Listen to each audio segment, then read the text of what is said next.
In 535 AD, scientific evidence suggests that a massive volcano erupted in the tropics, throwing up so much ash that it turned summer to winter. Crops failed for years, while drought and famine gripped the land. Millions died. For the next 18 months, the sun gave forth its light without brightness. Here's what life was really like during humanity's most catastrophic volcanic winter. So yeah, if these stories work for you, subscribe.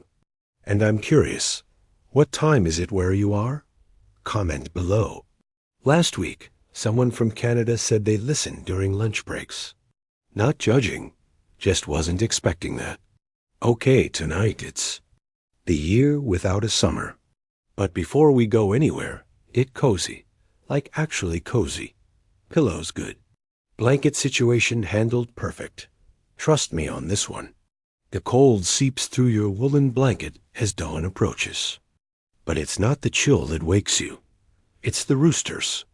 They're crowing, but something's off. It's too early. Surely the roosters are confused. And no wonder. You're lying on a straw pallet in a small timber home in eastern Britannia. 536 AD. It's been decades since the Romans left these shores. And your village is a mixture of native Briton and Saxon settlers. Your father, a Romano-British farmer, married your Saxon mother 15 years ago, bringing together two worlds in one household. Not that anyone cares about old divisions this morning. There are more pressing concerns. As you sit up, the straw pallet crackles beneath you. Your younger siblings are still curled up like dormice, sharing body heat under the single woolen blanket your mother wove last winter. The morning feels wrong. The light filtering through the small window opening is dim, muted, and it's spring, late March. It should be getting lighter earlier, not darker. Father's already outside, your mother says, stoking the small fire in the central hearth. The smoke curls upward, finding its way out through the hole in the thatched roof. Something strange in the sky. You pull on a linen undershirt, then your wool tunic, the fabric rough against your skin. Not like your soft, modern bed clothes.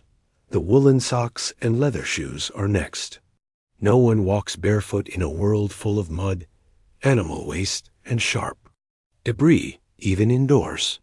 Outside, the air feels thick, peculiar dot. Your father stands in the middle of your small farm plot, looking upward. Several neighbors have gathered too, all staring at the sky with expressions ranging from confusion to outright fear. It's not burning right, old Wolfik says, gesturing to his torch. Though it's supposedly morning, he's still carrying it. Look how weak the flame is. You glance up. The sun is there, visible through a strange haze, but it's wrong. Diminished like a dull copper coin, rather than the bright gold it should be. My grandmother spoke of a time when the sun dimmed, says Ephra, the oldest woman in the village. Her face is a map of wrinkles. Her fingers gnarled from decades of work. Before even my mother was born, it brought a terrible cold. Hunger followed. Nonsense, father says, but his voice lacks conviction. It's just a passing storm. But it isn't. A storm. There are no clouds, no promise of rain, just that strange persistent haze. And as the day wears on, it doesn't lift. By midday, when the sun should be at its highest, the world remains in an eerie half-light. Your shadow on the ground is faint, barely there. Like twilight at noon, your mother whispers, making the sign of the cross. Though she converted to Christianity when she married your father, she still sometimes mutters the old Saxon charms when she thinks no one is listening. Today she's doing both. Wait, what? No, that's not right. The cross didn't become common in Anglo-Saxon England until later. She's making a different protective gesture, an older one, tracing Tu's symbol for protection against dark forces. The village headman calls for a meeting. As the day's strange half-light begins to fade into genuine darkness, everyone gathers. In the mee hall, the largest building in your small settlement. The chickens laid half as many eggs today, reports the reeve, who keeps track of the village's resources. And have you seen the spring plantings? The shoots are yellowing already. It's that ash in the air, says Dunstan, who was a legionary son. Before the Romans left, my father saw something like this near the great mountain in Sicilia. Fire and rock from the earth itself. No mountain here, someone counters. Doesn't have to be. The winds carry things. Ash, smoke. Dunstan trails off uncomfortable as everyone stares at him.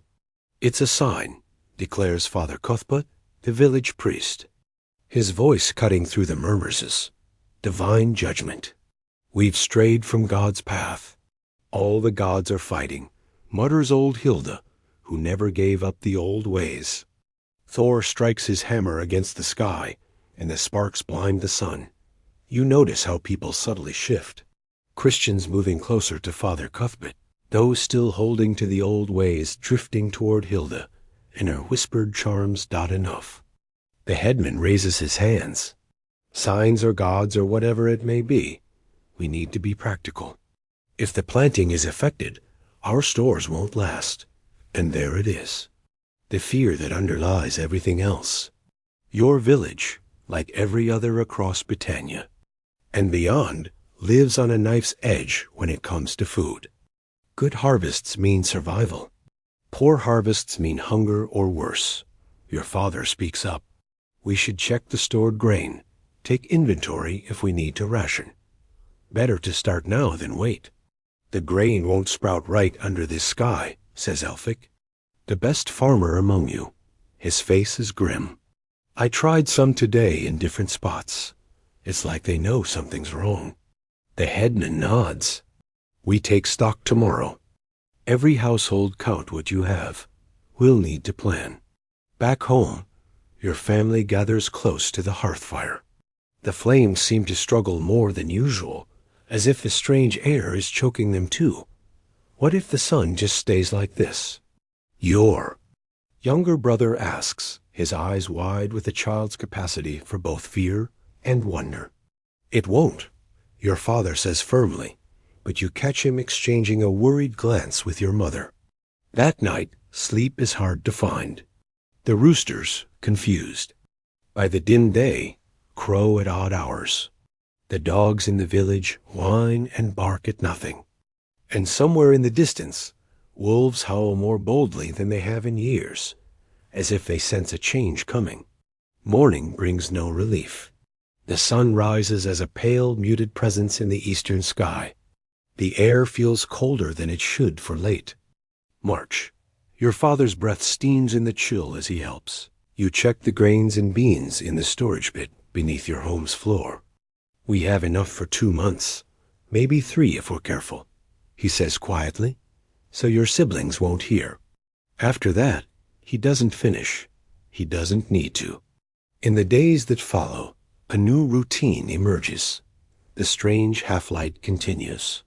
The spring planting struggles. Young shoots emerge from the soil, then yellow and wither. The wild greens that usually provide the first fresh food after winter are stunted, bitter. Your father and the other men extend their hunting trips, venturing deeper into the forests than usual. They return with less game than expected. Animals seem to be hiding, confused by the altered rhythms of day and night. One evening, a week into the strange darkness, a messenger arrives from the larger settlement to the east. He's haggarded, his horse foam flecked from hard riding. It's everywhere, he tells the gathered villagers.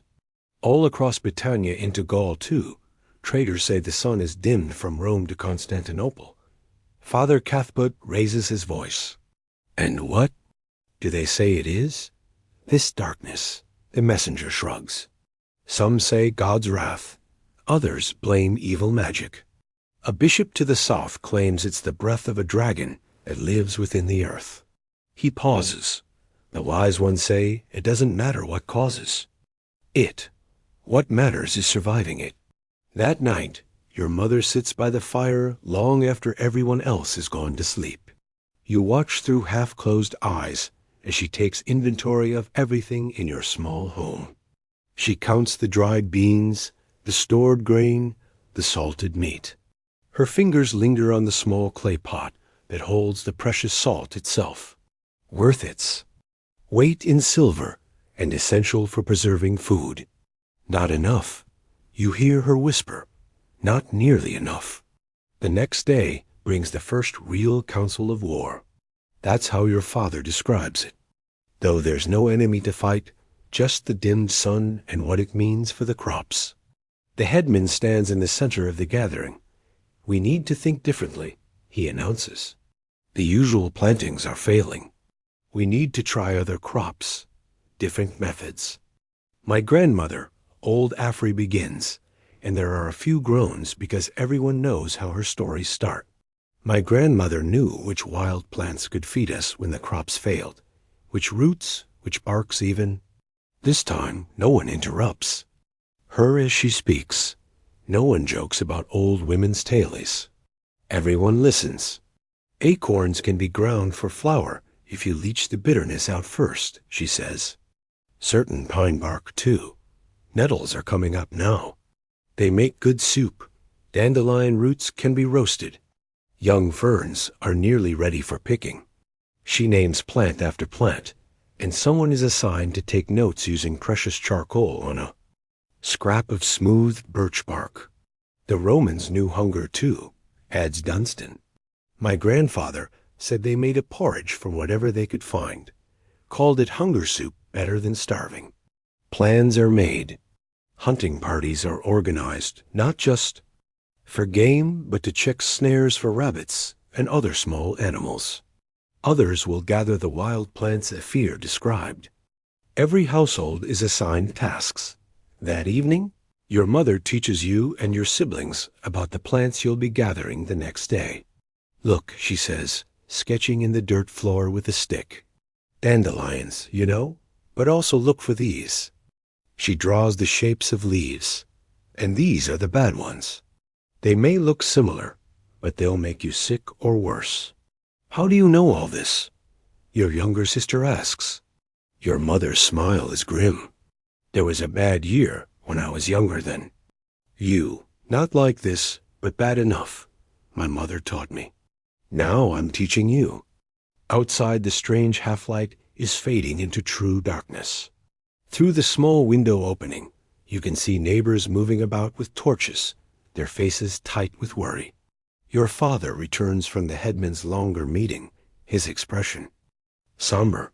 They're sending messengers to the old villa to the north, he tells your mother quietly. The one where the rich merchant lives. They say he has grain stores. Will he share? Your mother asks. Your father's laugh is without humor. No, but he might sell at a price. We have nothing to sell, your mother says. Some do. The headman has that silver arm ring. A few others have things of value. And those who don't? Your father doesn't answer immediately. The headman says, we're one village. We'll share what we can get. You pretend to sleep, but you listen as they talk into the night, making plans, calculating how long supplies might last. The adults think they're protecting you by hiding there. Fears, but you understand more than they realize. As real darkness falls completely, you finally drift toward sleep, wondering what tomorrow will bring under the weakened sun. Outside, a wolf howls closer to the village than you've ever heard before. The dogs answer with nervous barking. Even the animals know something is deeply wrong. Your last thought before sleep takes you is about the sun. Will it ever shine brightly again? Or is this half-light the new normal? And if it is, how long can anyone survive in a world where crops won't grow? In the growing darkness, no one has any answers, only questions and the knowing fear of hunger to come. When dawn comes, it's hardly worthy of the name. 2 months have passed since the darkness fell. It's now early summer, though you'd never know it. The dim sun struggles to warm the earth, and your breath still forms small clouds in the morning air. You roll off your straw pallet, muscles aching from yesterday's foraging trip. The small pile of wild greens and roots you gathered sits in the corner, waiting to be sorted. Your stomach growls, but breakfast will be meager, a thin girl maid. From the last of the stored grain, stretched with ground acorns that your mother processed to remove their bitterness. Get up, your mother says, nudging your siblings. We need to check the snares before the wolves do. Your father left before. First light with 3 other men from the village. They're hunting deer in the deep forest. Though game has become scarce and strange in behavior, animals seem confused by the eternal twilight, wandering at odd hours, following disrupted patterns that make them harder to track. Outside, the village looks different than it did in spring. Gardens that should be lush with growing vegetables. Instead, hold experimental plots, following old phrase advice. People are trying to grow anything that might survive in the dim light. Root vegetables, mostly turnips and early carrots, plants that put their energy underground rather than in sun-seeking leaves. We're headed to the Northwoods, your mother tells you, handing over a small sack made from an old scrap of linen. Take your sister to the stream beds. Look for watercress and young cattails. Remember how I showed you? You nod. Food gathering has become everyone's daily work. Even children, as young as 5, have learned to identify edible plants. At the edge of the village, you pass the headman's home, where a group of men and women are gathered in serious conversation. 3 more villages sending word. You overhear. Same story everywhere. Nothing's growing right. The big monastery, too. The South has opened its storehouses, but even they don't have enough to feed everyone who comes begging. The merchant from the villa sent his answer. Another voice adds, he'll trade grain, but the price. The voice drops too low to hear the rest. You hurry your sister along. Adults don't like children listening to such grim talk, but everyone knows the situation worsens with each passing day. Of dimmed sunlight. At the stream, you find other families already harvesting the precious watercress. The plants grow even in the weakened light. Their small white flowers dotting the green leaves that float on the water's surface. Leave some for tomorrow, calls out Edith, a woman from the far end of the village. There's an edge to her voice that wasn't there before the darkness came. We're just taking our share, you reply, keeping your tone respectful. Tensions have been rising as supplies dwindle. Your sister tugs your sleeve. Look, she whispers, pointing downstream. A deer, thin-flanked, but still a substantial source of meat, drinks nervously from the stream. It's unusually close to the village, and in broad daylight, or what passes for daylight now, the permanent. Dusk has disrupted the normal patterns of wildlife. Slowly, you reach for the small hunting knife at your belt.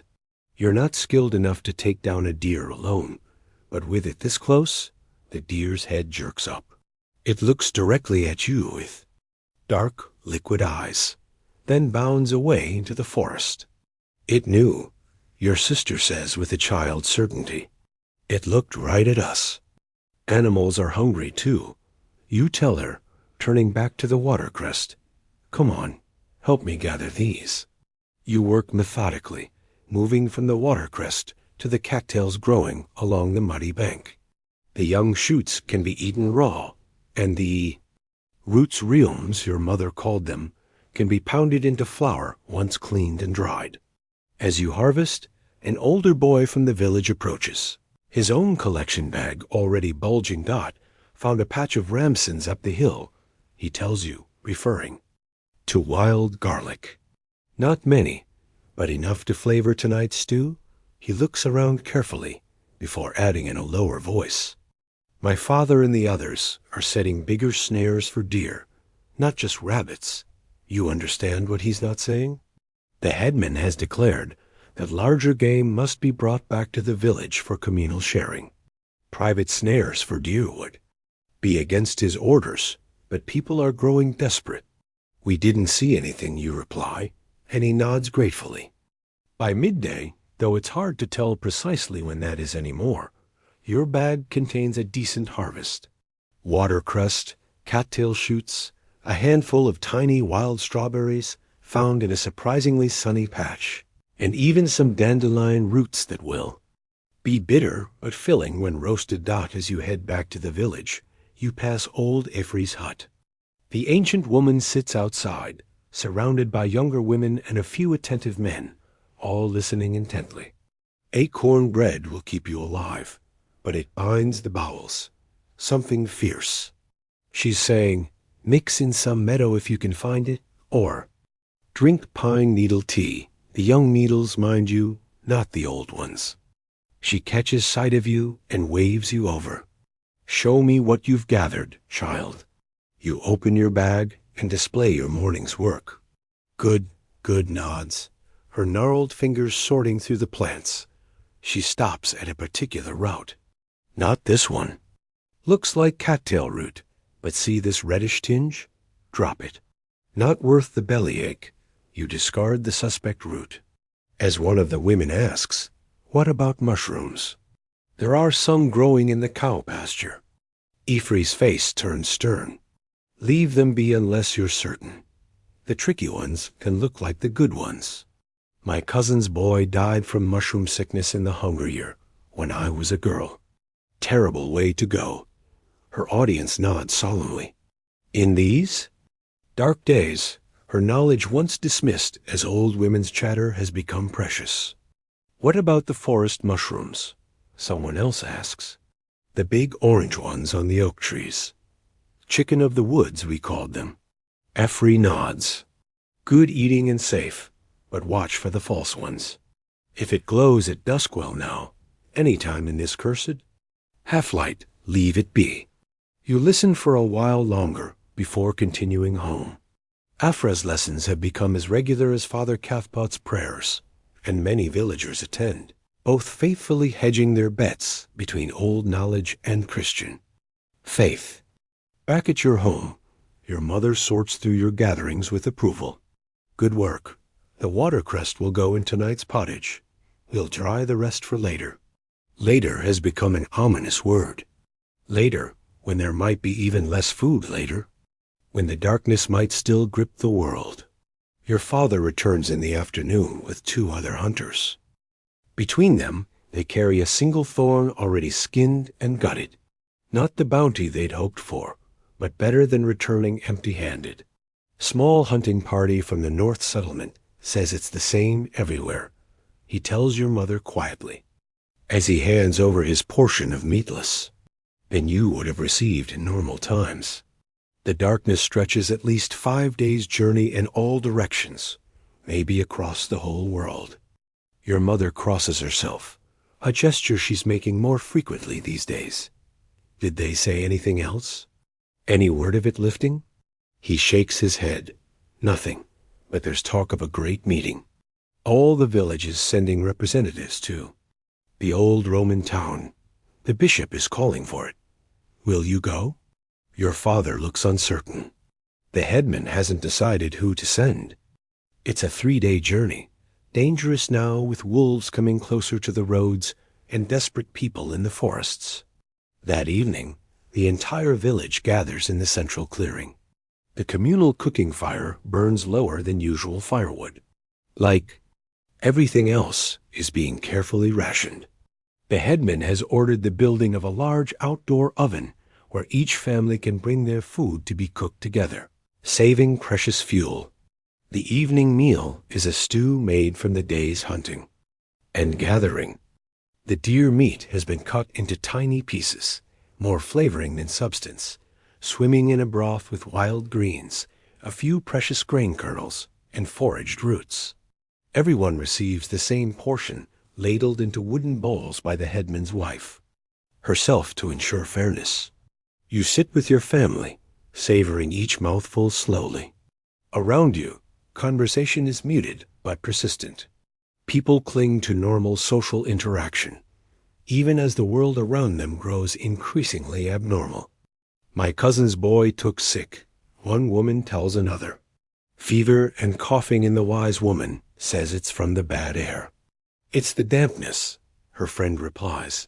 Without proper sun to dry things out, everything stays wet.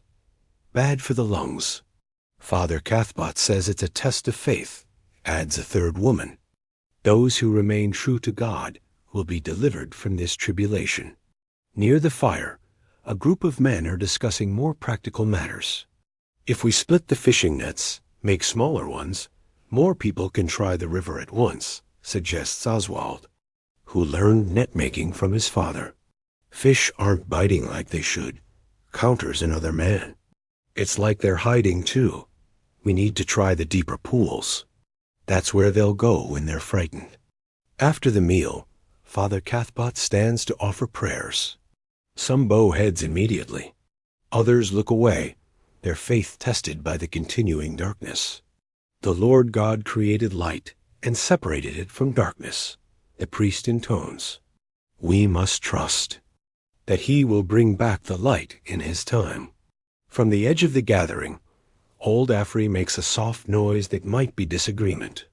The ancient ways she follows have different explanations for the darkened sun, different rituals to call back the light.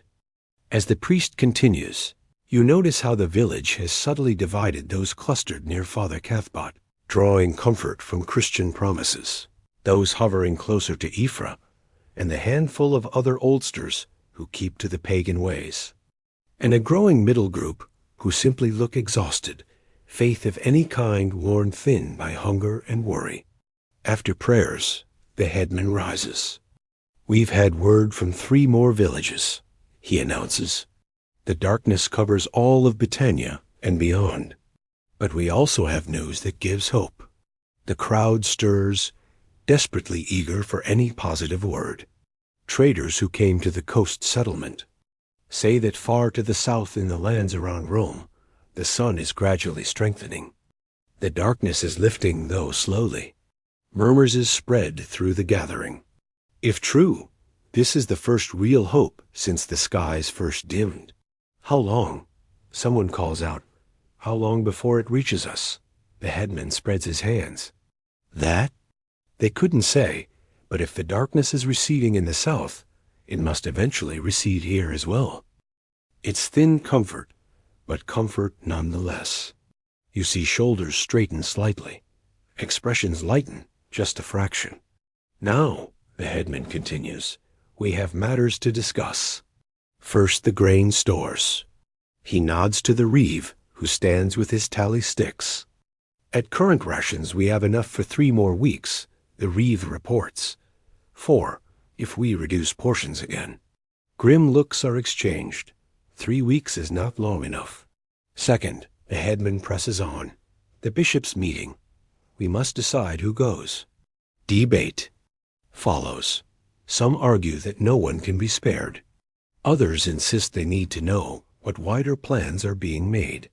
In the end, it's decided that 2 will go.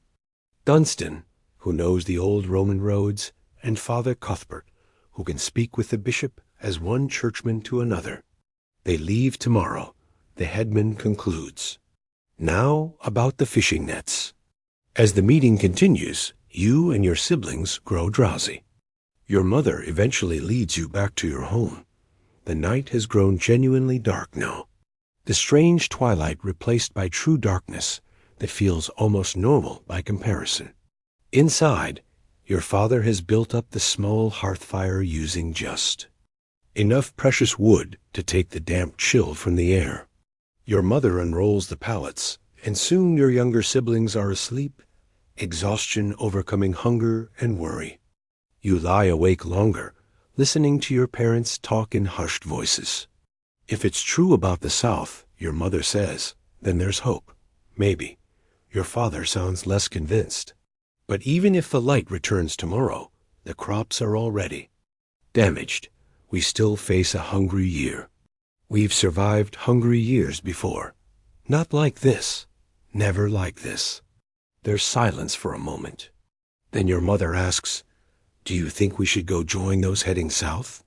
Too dangerous, your father replies. Immediately, the roads aren't safe, and what would we find? Every village facing the same struggles. At least here we have our home, our neighbors. We know the land, what it can provide. More silence follows, and you drift towards sleep, your dreams filled with bright sunshine and fields full of ripening grain. The next morning, if the dull lightning of the perpetual dusk can be called, morning brings a surprising excitement to the village. Father Cuthbert and Dunstan prepare for their journey to the bishop's gathering, packing small bundles of provisions. More interesting to you and the other children is the arrival of a traveler rare event in these dangerous times. The man is gaunt but strong, looking with the weathered face of someone used to the roads. He brings news and more precious still seeds. Beans, he tells the gathered villagers, holding up a small leather pouch from the old monastery garden near the coast. The brothers there say these grow well even in the darkness. They don't need as much sun as grain. The seeds are counted carefully, distributed among the ville's most skilled gardeners. Your mother receives 7 beans, which she wraps in a scrap of clean linen like their precious gems. Plant them in the warmest spot, the traveler advises, against a south-facing wall, if you have one. They grow quickly. Climb high. He stays only long enough to trade his knowledge for a meal, then continues on his way, heading northwest with more seed pouches for other villages. That afternoon, your mother takes you to help plant the beans. You find the warmest corner of your small garden, where the wall of your home provides some shelter. The soil there is poor in normal times. You wouldn't bother planting in it, but you work in some precious composted material saved from kitchen scraps to give the beans a fighting chance. 1 hand deep, your mother instructs, showing you how to press your finger into the soil to the right depth. Too shallow and they'll dry out. Too deep and they'll rot before they sprout. Each bean goes into its hole with a whispered prayer, a mix of Christian invocation and older charms that your mother doesn't even seem aware she's blending together. You cover them carefully with soil and water them with a few precious drops from the rain barrel. Or now we wait, your mother says, but her tone carries little conviction. So many crops have failed already under the darkened sky. As Father Cuthbert and Dunstan leave for the bishop's meeting, the village settles into a new rhythm of survival. Each day is a matter of careful calculation. How much food to eat, how much to save, how far to roam for foraging without exhausting your strength. How to maintain hope when the sun remains a dim copper-colored disk that gives little warmth or light. Your family adapts. Your father learns new ways to set snares that catch the confused rabbits that venture out at unusual hours. Your mother becomes skilled at stretching meager ingredients into meals that at least dull the constant ache of hunger. You and your siblings develop sharp eyes for edible plants that might have gone unnoticed before. One evening, about a week after the beans were planted, your sister calls out excitedly from the garden corner, "Look, look, they're growing." And indeed, tiny green shoots have pushed up through the soil, reaching toward what little light filters through the hazy sky. It's a small miracle, but in these dark days, small miracles sustain you. That night, as you curl up on your straw pallet, the constant gnaw of hunger in your belly is slightly eased by something else. A fragile seedling of hope, as tenacious as the bean sprouts, pushing up through the darkened earth. Autumn should bring harvest. It should bring feasting and full storerooms and preparations for winter made with confidence. Instead, as the dim summer gives way to an even dimmer fall, your village faces the cruel truth that there isn't enough food to go around. The beans your mother planted have grown a small miracle in the weakened light. They've climbed the side of your house, their pale stems reaching desperately upward. But the pods they produce are small and few. You help her harvest them carefully, saving some for immediate eating and some for next year's seed, if there is a next year. Morning brings a heavy mist that clings to the ground, refusing to burn off under the dulled sun. The air smells of smoke and rot, and the peculiar metallic tongue that has become normal since the darkness fell. "We're going to the monastery today," your father announces at breakfast. A thin porridge made from the last of your stored grain, mixed with ground acorns. The headman wants every family to send someone. Father Cuthbert returned last night with news. What news? You ask, scraping your wooden bowl to get every last morsel. That's what we'll find out, he replies, his face giving nothing away. You're chosen to go with him. As one of the older children, you're useful, but not essential for the day's foraging. Your mother and siblings will continue the endless search for edible plants and check the snares while you're gone. The monastery lies half a day's walk to the east. In normal times, you'd rarely have cause to go there. The monks keep mostly to themselves, tending their gardens and copying their manuscripts.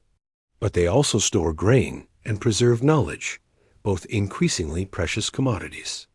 As you join the gathering near the headman's house, you're struck by how much everyone has changed since summer. Faces are leaner, clothes hang more loosely, and eyes hold a weariness that wasn't there before. About 20 villagers have assembled for the journey, including the headman himself and Father Cuthbert, who looks exhausted from his recent travels.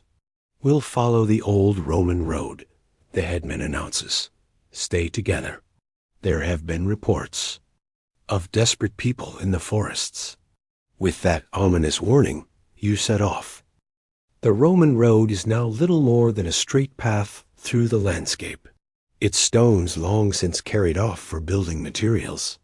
Still, it offers the most direct route to the monastery. As you walk, Father Cuthbert shares snippets of what he learned at the bishop's gathering. The darkness stretches from Hibernia to Constantinople, he says. Some say beyond. Ships coming from the far north report that it's worse there. The sun barely rises at all. What's causing it? Someone asks. Did the bishop say? Father Cuthbert hesitates. Some believe it's divine punishment. Others speak of a great mountain that erupted far to the south, spewing ash into the heavens. Can prayers lift it? Asks a woman who has been particularly devout since the darkness began. We must always pray, the priest answers carefully. But the bishop also advised practical measures. That's why we're going to the monastery. They've preserved knowledge from the ancient world that might help us survive. The journey is mostly silent after that. Walking takes more energy than it once did, and no one has calories to waste on idle conversation. About midday, you crest a small hill and catch sight of the monastery in the distance. Its stone walls rise from the misty landscape like a memory of more solid times. Smoke rises from within. They still have firewood. Then as you approach, you see that you're not the only visitors. Several groups from other villages are already gathered at the gates, which remain firmly closed. They're only letting people in a few at a time, explains a tired-looking man from a neighboring settlement. Too many folks coming at once, looking for food and help. They're afraid of being overrun. You wait with the others, stamping your feet against the unusual cold. Autumn has barely begun, but already the air carries a winter bite. Eventually, a monk appears at a small side door and beckons to your group. The abbot will speak with you now, he says, his voice raspy as though from disuse. Follow me, please. Inside the monastery walls, you're struck by how orderly everything remains. The gardens, though showing the same stunted growth as plants everywhere, are well tended. The buildings are in good repair.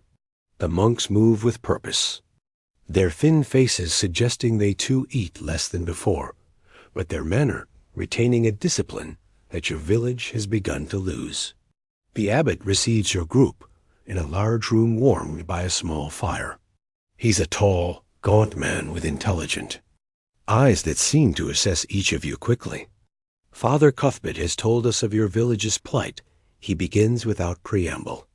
It is the same story we hear from every direction. The darkness has brought famine, and famine brings other troubles in its wake.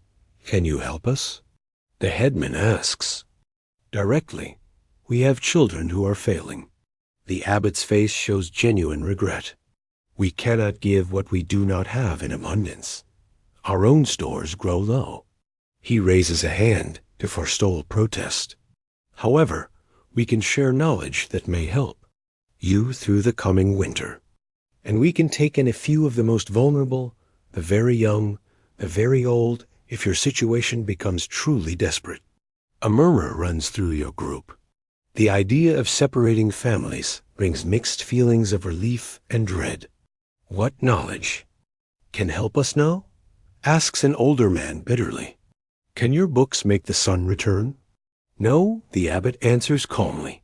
But they can tell us how others survived when similar darkness fell in times past. This catches everyone's attention. This has happened before? Your father asks.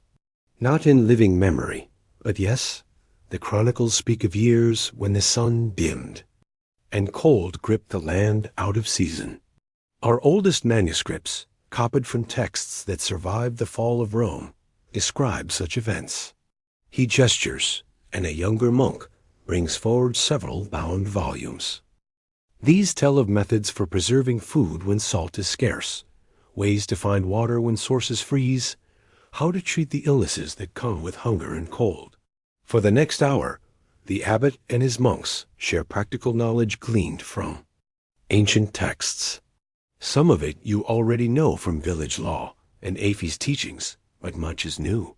They show you how to smoke meat in ways that require less wood, how to identify winter fungi that grow on trees, even in the coldest months, how to make water safe to drink when it's drawn from questionable sources. One monk, Brother Thomas, takes particular interest in your group.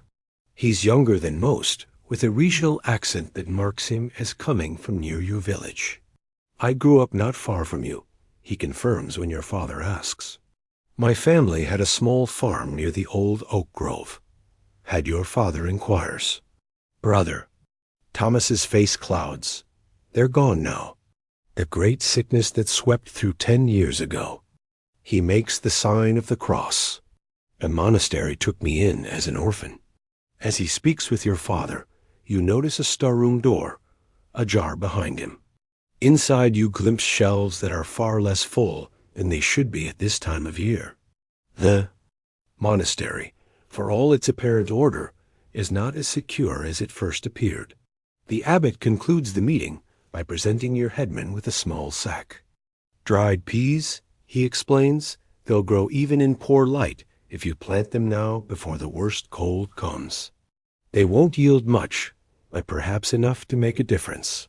It's a generous gift, but as you leave the monastery, the reality of your situation settles back over your group, like the omnipresent mist.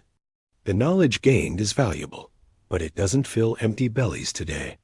On the return journey, you pass a small group heading in the opposite direction. They're traveling with all their possessions. Clearly, they've abandoned their home. Children drag bundles too big for them. An old man is supported between two younger ones. Their faces are hollow with anger and hopelessness. Where are you bound? Your headman asks them. South, replies a woman who seems to be their leader.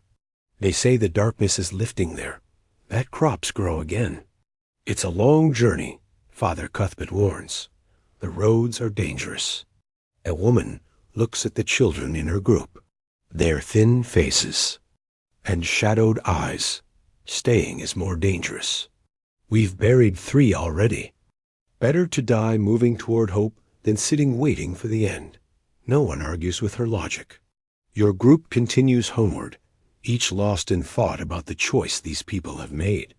Is it better to stay where you know the land and have community, or risk everything on the promise of light, returning elsewhere? When you return to your village, you find it changed again. A crowd has gathered outside one of the homes.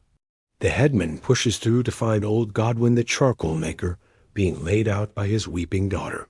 His heart, she explains through tears. He went to sleep and didn't wake up. But everyone knows the truth. Old Godwin had been giving his food to his grandchildren for weeks. His heart gave out because his body had nothing left to sustain it. He's not the first in your village to die since the darkness came, but he's the first where hunger can be named as the clear cause. A line has been crossed. That night, your family eats a meal made from the knowledge gained at the monastery. Your mother has found a fallen log hosting the pale winter mushrooms the monks described, and she adds them to a thin stew. It's still not enough, but it's something new, something that might not have been in your pot without the day's journey. There's talk of splitting up. Your father tells your mother quietly after your siblings have fallen asleep. Some want to go south like those folks we passed on the road. And you? She asks, her face illuminated by the dying embers of the fire. What do you think? He's silent for a long time. I think we still have roots here. Food we know how to find people who will help us if it comes to the worst. Out there, he gestures vaguely toward the darkness beyond your walls. Out there, where? Just more mouths to feed wherever we go. The children are getting weaker, your mother says, a tremor in her voice, especially the little ones. I know your father stares into the fading fire. We'll give it until the first hard frost. If things haven't improved by then, we'll talk again about leaving. The next morning brings the first real crisis to your village's communal spirit. The grain stores, carefully rationed for weeks, have been broken into during the night. A significant amount is missing. The headman calls everyone together. His face is grim as he surveys the assembled villages. Someone among us has stolen. From all of us, he announces, this isn't just theft. It's a threat to everyone's survival. Faces turn suspicious. Neighbors who have known each other all their lives suddenly look at one another with doubt. Who was hungry enough, desperate enough to take food that meant life or death for the community? Whoever did this, come forward now, the headman continues. Return what you took, and we can discuss this reasonably. Silence stretches. No one steps forward. Then we have no choice but to search every home, he concludes. This provokes immediate protest. Even in these desperate times, a person's home is their last bastion of privacy and dignity. But the headman is adamant. This is about survival now. All of us, not just some. The searches begin, conducted by the headman and two trusted men. They move from house to house, looking through storage areas and hidden corners. When they reach your home, your father welcomes them with tight-lipped courtesy. They search quickly but thoroughly, finding nothing beyond the meager supplies your family has legitimately gathered. I never thought it would be you, the headman tells your father. But we must check everyone. 3 homes later, they find the grainer part of it hidden in the thatch of Wulfric's roof. Wulfric, whose youngest child died in the spring before the darkness even came. Wulfric, who has 3 remaining children, all showing the swollen bellies and thinning hair of severe hunger. When confronted, Wulfric doesn't deny his theft. My children are starving, he says simply. What would any of you do? The village must now face its hardest decision yet. In normal times, theft might be punished by public humiliation, restitution, or in extreme cases, banishment. But these are not normal times. Banishment now is almost certainly a death sentence. Yet, letting the theft go unpunished undermines the very cooperation that has kept the village alive so far. The debate rages well into the evening. Some call for strict justice, others for mercy.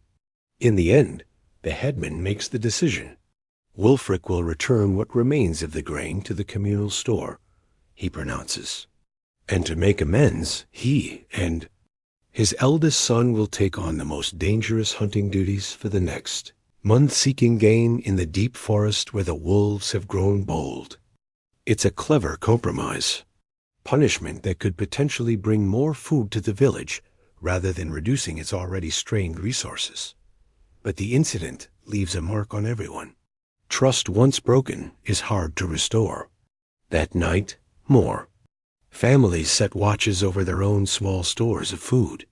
The darkness outside has crept inside into the ways you look at one another.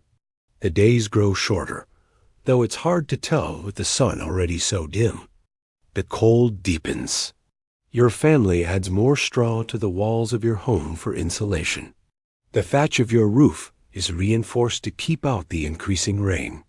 Every bit of preparation feels like a statement of faith that you'll survive to see. The darkness lifts. A week after the theft incident, a trader arrives in the village. An increasingly rare sight. He's thin like everyone else, his pack lighter than it would have been in better times, but he still maintains the brisk manner of someone used to making deals. "I've come from the coast," he announces to the gathered villagers. "Traveled through 6 villages to get here. What news?" The headman asks, the question everyone wants answered. "Or mixed," the trader replies honestly. The darkness continues, though some say it's less deep than it was. The southern kingdoms fare somewhat better. More food stored from better times. Here in the north, he shrugs. It's much the same everywhere. People getting by. Barely. Do you have anything to trade? Someone calls out. Salt? Iron? The trader opens his pack. Some salt? Yes. Needles? Thread? A few medicines from the south? He hesitates. I won't lie to you. The prices are high. Everything's scarce. What follows is a subdued version of the trading that would normally bring excitement to the village. A few families have items valuable enough to exchange for the trader's goods, a finely woven blanket. A wood carving, a small silver pin passed down for generations. Most, like your family, can only watch. The trader stays the night, sharing news from beyond your isolated community in exchange for a place by the communal fire. His tail eyes are sobering. Some villages have been abandoned entirely. In others, the old and sick have quietly slipped away, sacrificing themselves so the young might have a better chance. Wolves grow bolder, coming into settlements at night. And across the sea, the Frankish kingdoms fare no better, with reports of people fleeing the northern territories in large numbers. Yet there are threads of hope in his stories too. Communities that have found clever ways to adapt. A fishing village that discovered a new technique for preserving their catch with smoke and certain herbs when salt ran out. A settlement near. A Roman ruin that repurposed the ancient hip-hop heating system to grow mushrooms in the warm darkness. People survive, the trader concludes. They always do some. Anyway, the next morning, as he prepares to leave, he takes your father aside. I didn't want to say this in front of everyone, he murmurs. But I've seen the signs before. Your village is near the edge. The food's running out faster than you're finding new sources. He glances around to make sure no one is listening. The monastery to the west is taking in children. Just the children, keeping them alive until things improve. Your father's face hardens. We keep our families together. The trader shrugs for now, perhaps, but winter's coming. Real winter on top of this cursed darkness. He shoulders his pack. Just something to consider before it's too late. You pretend not to have overheard, but the trader's words haunt you as he disappears down the road, heading to the next village with his diminishing pack of goods and his burden of grim news. That evening, the first real snow falls far, earlier than it should. White flakes drift through the perpetual twilight, settling on a world already too cold and too dark. Everyone watches with dread. Winter arriving early means only one thing: even greater hardship ahead. In your home, huddled close to the small fire, your family takes stock of what you have and what you need to survive. The beans have been dried and stored, and knowledge from the monastery has helped you find new food sources. The community, despite its strains, still stands together. But the shadow of the trader's warning lies across it all. Winter is coming, and the sun remains hidden. The winter that comes isn't like any winter you've known. It's deeper, darker, colder. By midwinter, what would normally be midwinter, though time has become strangely distorted under the perpetual gloom, the snow lies knee-deep around the village. The temperature has fallen so low that water freezes in wooden buckets inside your home overnight. Your family now sleeps huddled together on pallets, pushed to the center of your small house. Body heat has become as precious a resource as food. The fires kept burning but small, conserving the dwindling supply of firewood. The walls have been packed with extra straw for insulation, the cracks stuffed with moss and mud. Still the cold seeps in a living thing with teeth and claws. Boots, your father says one morning as you all sit close to the fire, eating a breakfast of hot water, flavored with a few precious dried herbs and thickened with a handful of acorn flour. We need to check everyone's boots. It's not an idle concern. With the snow so deep and the cold so bitter, feet are vulnerable. Already there's been word from the far end of the village of someone losing toes to frostbite. You all dutifully extend your feet, showing your leather. Shoes wrapped with strips of woolen cloth for extra warmth. Your father examines each one, making repairs with precious sinew thread where needed, adding extra layers of rabbit fur to your youngest brother's boots. We're running low on oil for the lamps, your mother reports, checking the small clay vessels that provide light during the increasingly long nights. We'll use them only when absolutely needed, your father decides. Darkness outside, darkness inside. He tries to make it sound like a joke, but no one laughs. Outside, the village has taken on a siege mentality. Paths are kept clear between houses, but only the most essential travel happens now. The communal hall has become the center of life. Families take turns staying there, where a larger fire can be maintained. The remaining livestock, a few thin cows, some goats, a handful of chickens that hardly lay anymore, have been brought into shelters adjoining human habitations for mutual warmth. Today is your family's day at the communal hall. You bundle up in every layer you own and make the short but frigid journey. Inside, the hall is warmer than your home, but still far from comfortable. About 30 people are gathered, nearly a third of the village. They sit in family groups, talking quietly, mending clothes, carving useful implements from scraps of wood. The headman has organized a rotation for communal hall days to ensure that everyone gets at least some time in the warmer space each week. It's also become a way to check on every family regularly. Those who don't appear for their assigned day receive a visit to make sure they're still able to come. Not everyone always is. 3 more villagers have died since the first snow fell. An old man simply went to sleep and didn't wake up. A woman developed a cough that deepened into something worse. And most terribly, a small child, barely 2 years old, faded away despite her parents giving her most of their own food rations. The burials were difficult, with the ground frozen solid. The bodies were laid in the snow-covered churchyard, stones piled over them to keep predators away until spring thaws allow proper burial. If spring ever comes, your thoughts are interrupted by a commotion at the door. A hunting party has returned. 2 men half dragging a third between them. What happened? The headman hurries forward.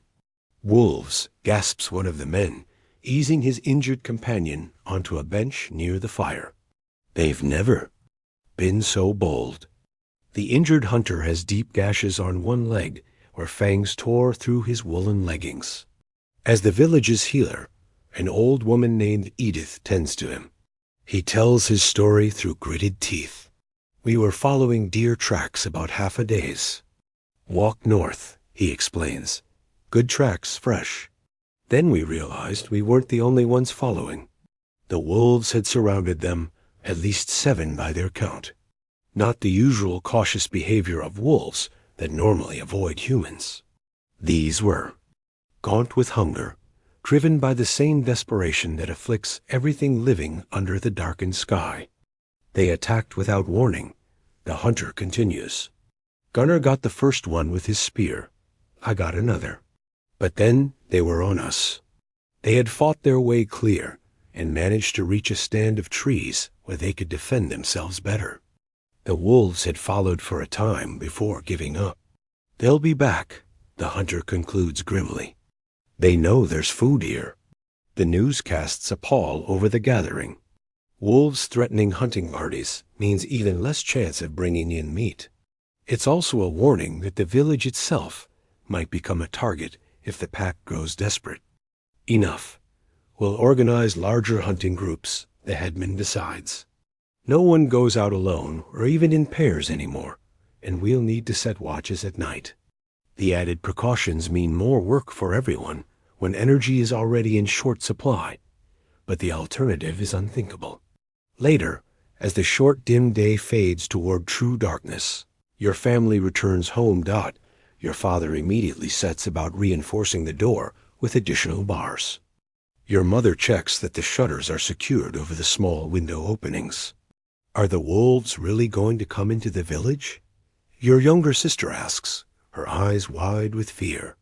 No, your father assures her, though you notice he continues his work on the door even as he speaks. But it's better to be careful. That night, you're awakened by howling closer than you've ever heard it before. Your father rises silently, taking up his hunting spear. He stands by the door, listening. The howls continue for what seems like hours, sometimes receding, sometimes drawing nearer. Eventually, they fade entirely. But your father keeps his vigil until the dim light of dawn begins to filter through the cracks in the shutters. Morning reveals no tracks in the fresh dusting of snow around your home, but other villagers report seeing wolf prints at the edges of the settlement. The pack is testing, probing for weakness. At the communal well, where you've gone to break the ice and draw water, you overhear 2 women talking in low voices. Said, they're taking anyone who can make it to their gates, one murmurs. The journey alone would kill most of us, the other replies. Not if we wait for better weather. The trader said it might be warmer soon.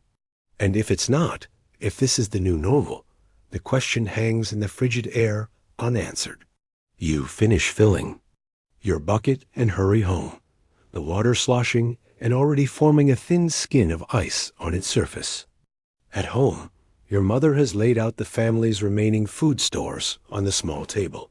It's a sobering sight. A small sack of dried beans, a dwindling supply of acorn flour, some dried mushrooms collected using the monastery's knowledge.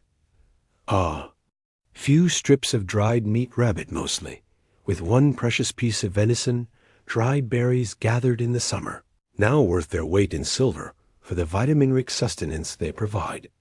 How long? Your father asks simply. Your mother's face is tight with worry. 2 weeks at current rations, maybe 3 if we stretch it further, and after that she has no answer. The day after next brings a break in the bitter cold, not warmth by any normal standard, but the wind shifts to the south, and the constant snow eases. Your father declares it's time for a major hunting expedition. We'll go further than usual, he tells you as he prepares. There's a valley beyond the old oak, forest where game might be sheltering. You've been chosen to join the hunting party, along with 6 other men and 2 women known for their skill with slings. Old enough to be useful, but not so essential to the village's daily functioning that your absence will be a hardship. It's your first major hunt, and despite the danger, you feel a flicker of pride at being included. Your mother helps you prepare, wrapping your feet with extra rags inside your boots, making sure your woolen cap covers your ears completely. Be careful, she says, and you hear the fear behind the simple words. Too many have left on hunting trips and not returned. lost to cold or predators or simple exhaustion. The hunting party assembles in the gray pre-dawn.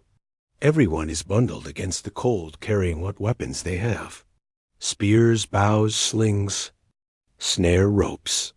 In better times, it would almost look like a group preparing for a sporting contest. Now, the gaunt faces and desperate eyes tell a different story. This isn't sport, but survival. We stay together, declares Oswald, the lead hunter. No splitting up no matter what we see. The wolves are still out there. You travel through the snow-covered landscape, following game trails that are faint but present. The forest, when you reach it, offers some shelter from the biting wind.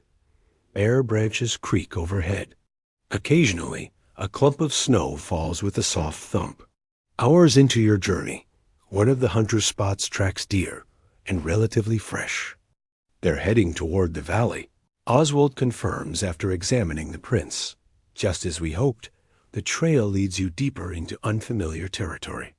You've never been this far from the village before.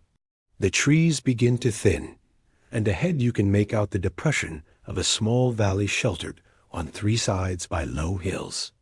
And there, moving slowly through the snow, is a small herd of deer. Perhaps a dozen animals, thin but alive, pouring at the snow to reach whatever vegetation lies beneath. We need to encircle them, Oswald whispers. Drive them toward the far end of the valley where it narrows. It's a dangerous strategy. Getting in position means spreading out, becoming more vulnerable, but the potential reward is too great to ignore. The hunters move with painstaking slowness, using the trees and folds of land for cover. You follow an older hunter named Lepre, trying to match his careful movements. Exactly.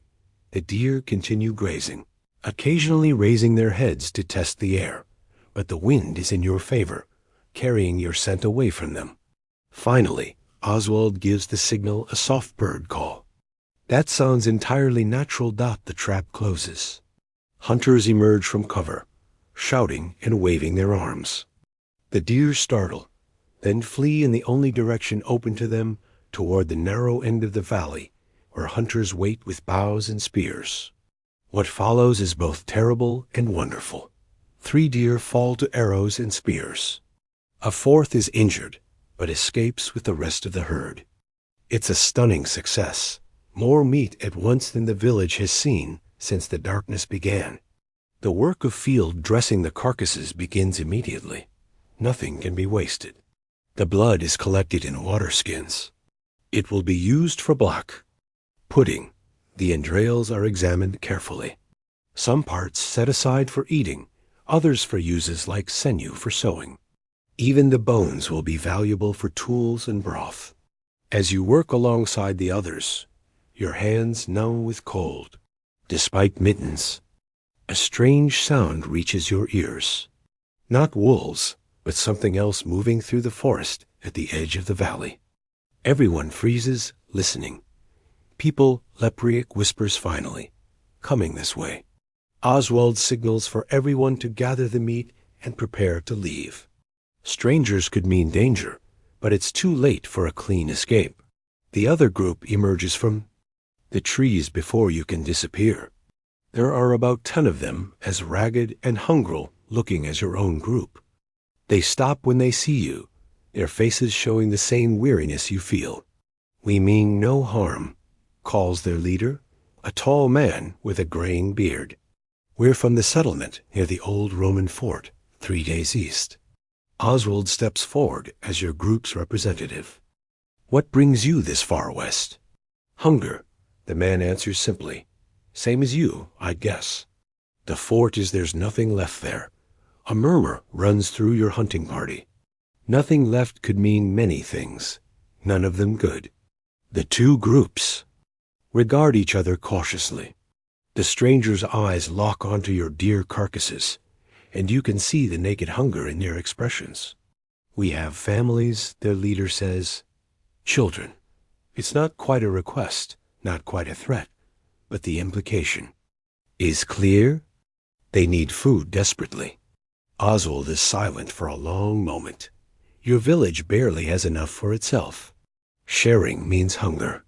Not sharing means turning away fellow humans in need, and possibly provoking a conflict no one has the strength for. We have 3 deer, Oswald finally says. You can have one. Relief washes over the strangers' faces. We won't forget this, their leader promises. If the light ever returns, if things ever improve, we'll remember. The deer is handed over, and the 2 groups part ways, each returning to their own hungry communities with news and meat and the strange, bittersweet feeling of an encounter that could have turned ugly, but instead affirmed something essential about humanity that persists even in the darkest times. The journey back to the village is exhausting, but buoyed by your success. Despite sharing with the strangers, you're returning with more meat than anyone dared hope for. It will make a crucial difference. As you approach the village, people come out to meet you, alerted by the sentry posted at the edge of the settlement. Our cries of joy when they see your burden. Hands reach out to help carry the precious meat. Faces that have grown accustomed to disappointment light up with hope. The meat is taken to the communal hall, where it will be properly butchered and distributed according to the system. The village has developed equal shares per person, with extra portions for the very young, the very old, and those doing the most physically demanding work. That evening, for the first time in months, the smell of roasting meat fills the air. A small celebration takes shape in the communal hall. It's subdued by the standards of better times. No one has the energy for true revelry, but there's a lightness that's been absent for too long. Musicians bring out instruments that have been carefully preserved despite the desperate times. A fiddle, a small hand drum, a bone whistle. The music is halting at first, the player's fingers stiff with cold and lack of practice, but it grows more confident. Someone begins to sing an old song about spring returning after winter. Others join in. Your family sits together, savoring small portions of the fresh meat. The rich taste after so long without is almost overwhelming. Your younger siblings' faces are smeared with grease, their eyes bright with rare contentment. Will this help us last until spring? You ask your father quietly. He considers the question carefully. It helps, he says finally. It's not enough by itself, but it gives us more time. Time for something to change, for the sun to return, yes, or for us to find new ways to survive if it doesn't. The music continues. People singing despite their hunger, despite the cold, despite the darkness that has hung over the world for months now. It's an act of defiance as much as celebration. As you watch the firelight play on the faces of your family and neighbors, you realize something has shifted. The survival of your community is still far from certain. Hunger still no. The cold still threatens. But the successful hunt, the encounter with the strangers that ended in sharing rather than violence, the simple pleasure of one good meal and some music, these things have kindled something that had nearly gone out. Hope fragile and flickering, but alive.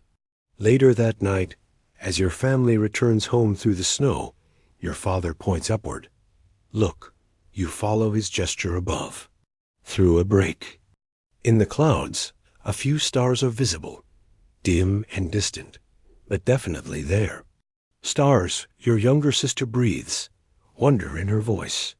Some of the younger children have nearly forgotten what the night sky looked like before the darkness came. They were always there, your father says. Behind the clouds, behind the ash, some things endure even when we can't see them. You stand together for a moment, necks craned upward, watching the small patch of stars. Then the clouds close again, and the moment passes. But like the hope kindled by the hunt, the memory of those stars remains, a reminder that the darkness, however long and terrible, cannot be permanent. Inside your home, as you settle onto your pallets for the night, your mother begins a story, an old tale about how the sun was once stolen and hidden away, and how a clever hero tricked the thief into revealing its hiding place. And that's why. She concludes the sun always returns no matter how long the night or how deep the winter. Your siblings are asleep before the story ends, but you lie awake a little longer thinking about endurance. The deer somehow surviving in the frozen valley. The strangers traveling for days through the snow in search of food. Your village holding together despite hunger and fear. And your family still finding reasons to tell stories in the darkness. Outside, the wind rises, carrying the promise of more snow. But for the first time in months, its howl doesn't sound quite so threatening. You've survived this far. Perhaps, just perhaps, you can survive long enough to see the sun's full strength again. The deepest part of winter passes slowly. Each day, a battle against cold and hunger. But gradually, almost imperceptibly at first, something begins to change. The bitter cold eases slightly. The snow stops falling quite so frequently. And though the sun remains a dim presence behind the ashen sky, there's a sense that the wheel of the year is turning. Spring is coming even to this darkened world. One morning you wake to an unfamiliar sound dripping. The snow on your roof is melting in patches, forming icicles that catch what little sunlight filters through. It's not the spring thaw of normal years. Nothing so dramatic, but it's change. Your father notices it too. We should check the southacing slopes, he says during the family's meager breakfast. If the snow is thinning, we might find early plants. Hope is a dangerous thing after so many months of disappointment, but you can't help feeling a flicker of it as you set out with your father and older sister. The three of you carry digging sticks and small sacks for anything edible you might find. The path through the village reveals other signs of subtle change. People are outside more repairing things that were neglected during the deepest cold. A group is working to clear the central area, breaking up the trampled, icy snow and moving it aside to expose the earth beneath. Others are checking gardens, preparing the soil in sheltered corners where planting might soon be possible. Leopric says he saw geese flying north yesterday. A woman tells your father as you pass. First birds returning. Good sign. Your father nods. Means there's food to be found somewhere. Beyond the village, the forest is still largely snow-covered. But as you make your way to a south-facing hillside, you begin to see dark patches where the ground is being revealed. Your father leads you to one such spot and kneels brushing away the remaining snow with gloved hands. There, he says, pointing to a tiny sprig of green pushing up through the cold mud. Wood sorrel first growth. Your sister is already digging, carefully around the plant, loosening the soil to reach its roots. The small leaves will be added to tonight's pottage, bringing a touch of freshness to the winterworm diet. The roots, though tiny, contain precious carbohydrates. You spread out, searching the exposed patches of earth. It becomes a game of sorts. Each new plant a small victory. You find more wood sorrel, some chickweed, the first shoots of stinging. Nettles. None of it amounts to much in terms of actual food, but after months of dwindling stores and desperate rationing, finding anything fresh feels miraculous. Father, your sister calls suddenly, over here. You both hurry to where she's crouched at the base of a large oak tree. She points to a cluster of mushrooms growing from the damp bar cloister mushrooms, one of the varieties the monastery monks had described as safe winter forage. Good eyes, your father praises, carefully harvesting the fungus. These will make a real difference to the pot tonight. By midday, your sacks contain a modest but precious collection of early spring edibles. It's not enough to end the hunger. Not nearly, but it's something new, something that wasn't available in the depths of winter. As you make your way back to the village, you pass Ephra, the old woman who has become even more valued for her knowledge of wild foods. She's out despite her age, supported by two younger women, pointing out plants that others might miss. Ah, you found the oysters. She nods approvingly when your father shows her your harvest. Good, good. And I see wood sorrel, too. The bitterness will help wake up your winter-dulled tongue. Have you seen anything else coming up? Your father asks her. Colt's foot will be next, she replies. Then ground elder. Wild garlic. If we're lucky, the bulbs might have survived the cold. And the first fiddleheads should appear soon along the stream banks. She gestures with her gnarled hand. The earth wakes even in this unnatural gloom. Life persists. Back in the village, you find people gathered around a newcomer messenger from another settlement 2 days' travel away. Reports from the south, he's saying as you join the crowd. Ships have reached the coast, bringing news from Gaul. They say the darkness is definitely lifting there. Crops were stunted last year, but not completely failed, and this spring looks more promising. What about here? Someone asking more. Any change coming for us? The messenger shrugs. If it's lifting in the south, it should eventually reach us too. That's what people say anyway. The wise ones, the ones who study the sky. It's a thin thread of hope, but people grasp it anyway. If the darkness is receding somewhere anywhere, then it's not permanent. It can end. The world is not forever changed. The next day brings the first real test of this fragile hope. A late winter storm blows in, bringing fresh snow and biting cold. It feels like a betrayal after the signs of Thor, a cruel reminder that winter's grip hasn't fully loosened. People retreat to their homes again, spirits dampened. The brief surge of outdoor activity ceases. Fires are built back up against the renewed cold, but there's a difference this time. The storm is seen as a temporary setback rather than a permanent condition. People have glimpsed something beyond the darkness and cold, even if it's still distant. In your home, your mother sorts through the wild plants you gathered yesterday, setting some aside for immediate use, preparing others for drawing. We should make a proper record, she says thoughtfully, of all we've learned about surviving.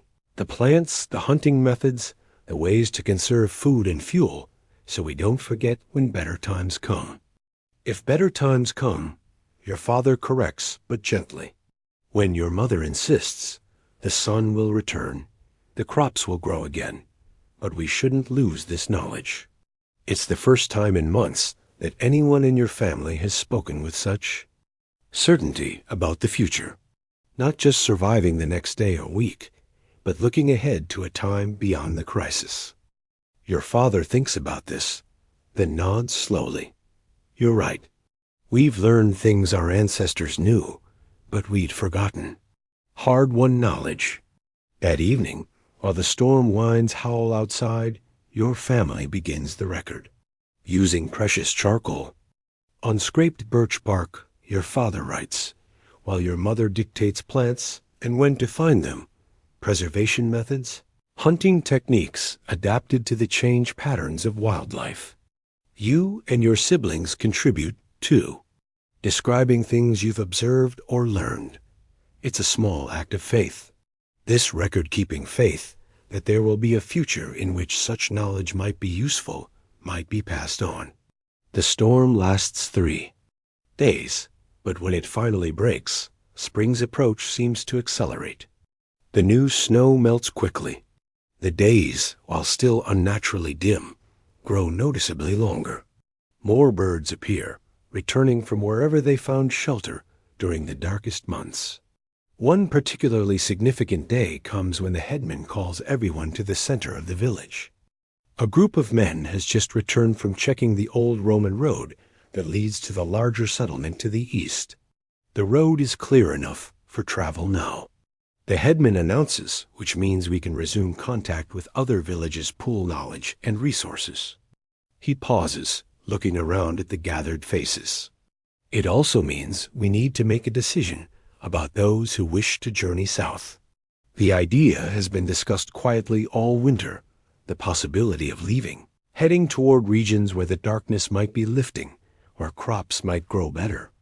Now, with travel becoming possible again, the theoretical has become actual. I'm calling for a council tonight. The headman continues. Each family should discuss their intentions before then. That afternoon, your family holds its own private council around your small hearth fire. I still believe our best chance is here, your father says. We know this land. We've survived the worst of the darkness. If things are improving elsewhere, they'll improve here too. Eventually, your mother nods slowly. And we have neighbors, community. Out there, we'd be alone. Some are definitely leaving. Your older sister points out, Edith and her family, the blacksmith and his wife. They've already started packing. Let them go if they must, your father replies. Each family must decide for itself, but we stay. The village council that night is solemn. About a quarter of the families had decided to leave to travel south in search of better conditions. The rest, like yours, have chosen to remain. Those who go and those who stay, we're still one people, the headman declares. If the southern lands prove better, send word. If conditions here improve, we'll do the same. And if any who leave change their minds, there will always be a place for you here. It's a generous statement, considering how scarce resources remain. But there's a recognition that survival now depends on cooperation, on maintaining human connections, even across distance. The next few days are busy with preparations. Those leaving ready themselves for a journey of unknown length and difficulty.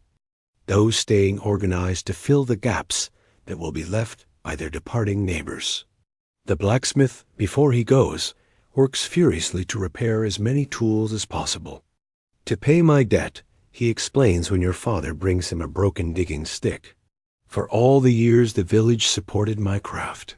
The healer, Edith, spends her last days making medicines from the earliest spring plants, carefully explaining their uses to the woman who will take her place.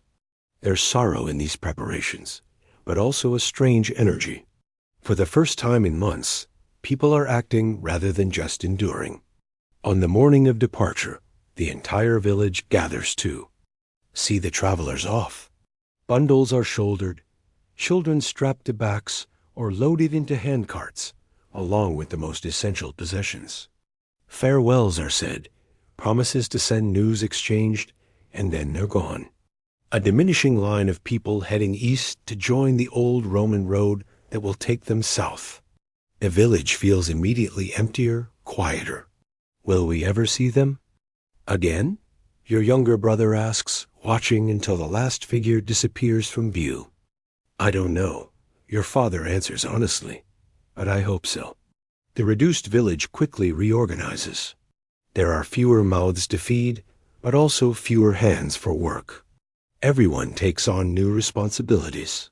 You find yourself apprenticed to the new.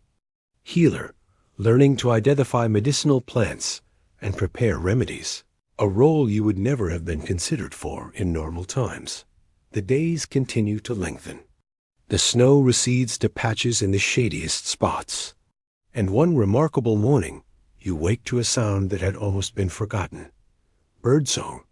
Real birdsong. Not just the occasional call of a raven or crow, but the varied chorus that should accompany spring. They know, your mother says, pausing in her work to listen. The birds know something's changing. That same day brings more news via a trader who has braved the muddy spring roads. He carries actual goods for trade salt, needles, a few luxury items like dried southern fruits. But more importantly, he brings information. The darkness is definitely receding. He confirms to the eagerly gathered villagers. Slowly, mind you, not like someone blew out a candle, but the sun grows stronger week by week as you head south.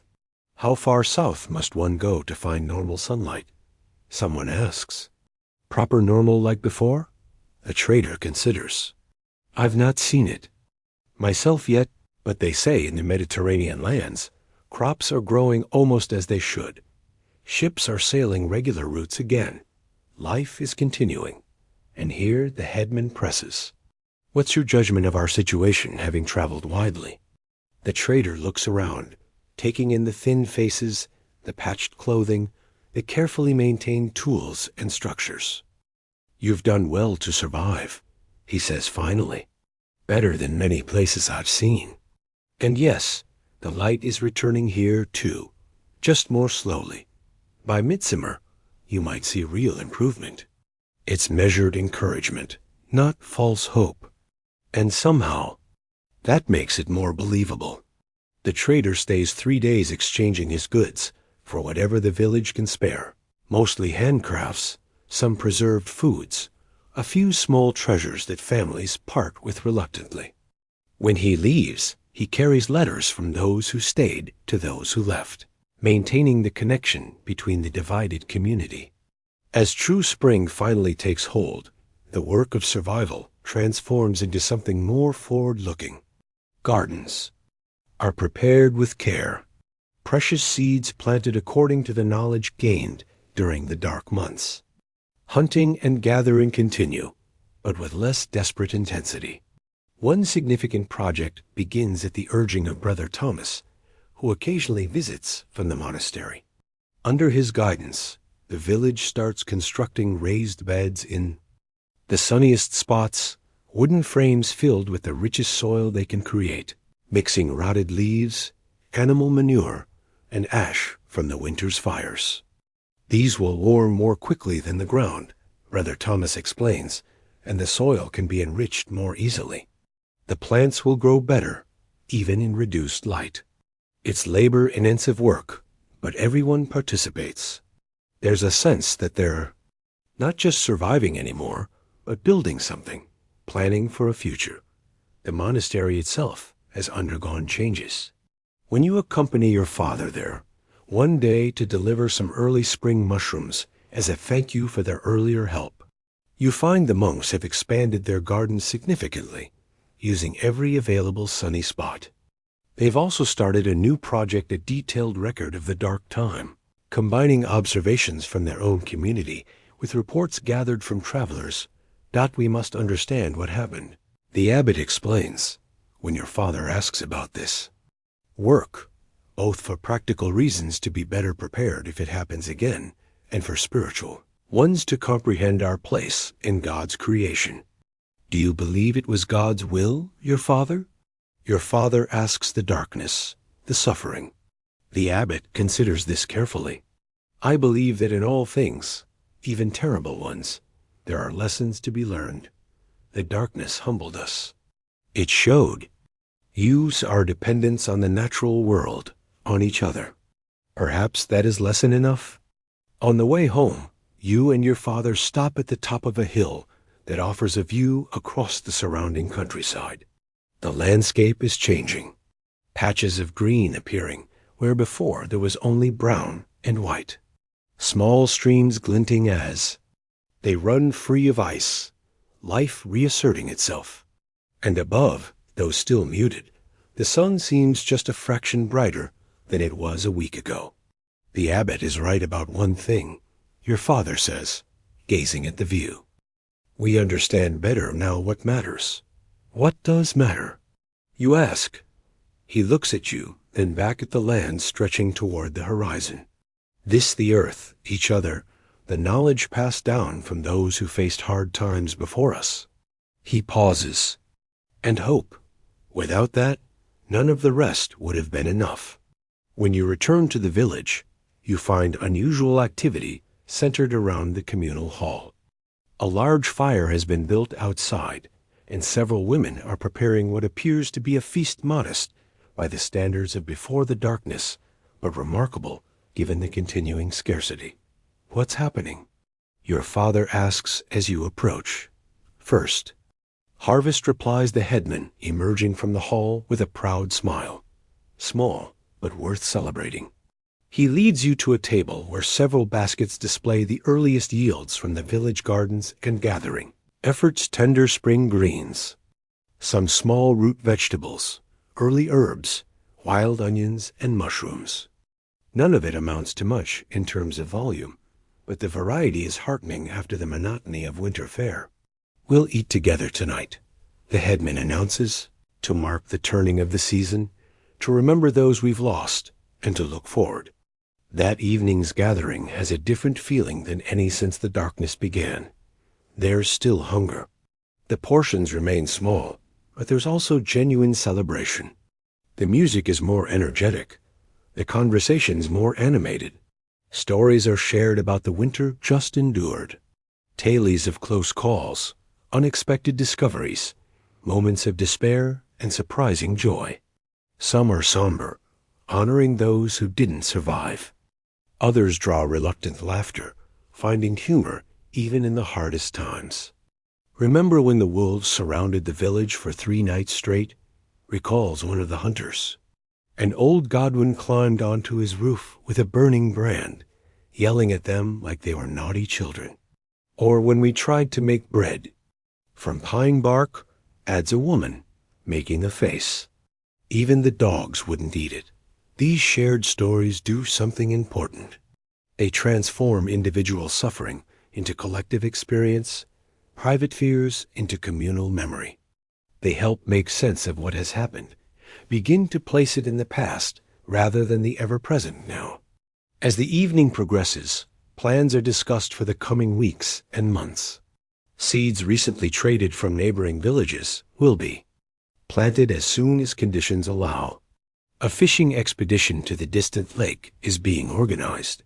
The damaged walls of the animal enclosures will be repaired in preparation for the eventual return of proper herds. It's all tentative, dependent on the continued improvement of conditions. But it's planning nonetheless, forward motion. Late in the evening, as families begin to drift homeward, the oldest among Euphori, who remembers famines from long ago, raises her cup of water. "To those who endured," she says, her voice cracking, "with age but clear enough to carry. And to those who didn't, may we honor both by remembering what we learned in the darkness." Cups are raised around the circle. To remembering comes the response. Later, lying on your pallet at home, you reflect on the strange journey of the past months. The village you live in now is not the same one where you first witnessed the dimming of the sun. It's smaller, sadder in some ways, its structure showing. The effects of a hard winter with minimal maintenance. Its people are thinner, more careworn, their eyes shadowed by memories of hunger and fear. But there's something else to a resilience that wasn't tested before. A knowledge hard won through suffering. A deeper appreciation for simple things like fresh food and birdsong and the gradually strengthening sun. Outside the night is clear, enough that a few stars are visible. Tomorrow will bring more work, more challenges. The darkness hasn't fully lifted. Normal abundance hasn't returned, but you've survived the worst. And with each day, the light grows a little stronger. As you drift towards sleep, you find yourself wondering about the seeds planted in darkness. Not just the literal ones in the gardens, but the metaphorical ones as well. The ideas, the innovations, the new connections formed under pressure. What will they grow into when the sun finally returns in full? It's an interesting question to ponder, as sleep claims you a question about the future, a luxury you couldn't afford during the darkest days when only the present moment mattered. Now, at last tomorrow seems worth imagining again. Summer arrives slowly, cautiously, as if uncertain of its welcome in a world so long dominated by darkness and cold. The days grow longer, warmer, though the sun still seems veiled, its full strength held back by the lingering atmosphere and haze, but real change is finally happening. You notice it first in the growing things. The gardens, so carefully tended in raised beds and sheltered corners, produce more vigorously than anyone dared hope. The beans climb their stakes, putting forth flowers that actually set fruit. The hardy root vegetables swell beneath the soil. Even the grain planted in the most favorable spots grows waist-high, its heads forming properly despite the diminished sunlight. The wild plants respond too, Berries ripen in the forest clearings, smaller than in normal years, but sweet nonetheless. Mushrooms appear after rain showers, providing valuable variety to your diet. Game returns to the woods as new growth provides forage deer, still thin but more numerous. Rabbits multiplying again, birds nesting and raising young. Each small improvement builds upon the last. Each day with a bit more sunshine than the one before reinforces the growing conviction that the worst is truly behind you. The beans will be ready to harvest next week, your mother announces one morning in early summer, returning from her inspection of the garden. Her face, still leaner than before the darkness, nevertheless glows with quiet satisfaction, and the early turnips are nearly big enough to pull. Such simple statements would have passed unremarked in the time before. Now they feel like pronouncements of victory. Your father, returning from checking his fish traps in the stream, brings equally good news.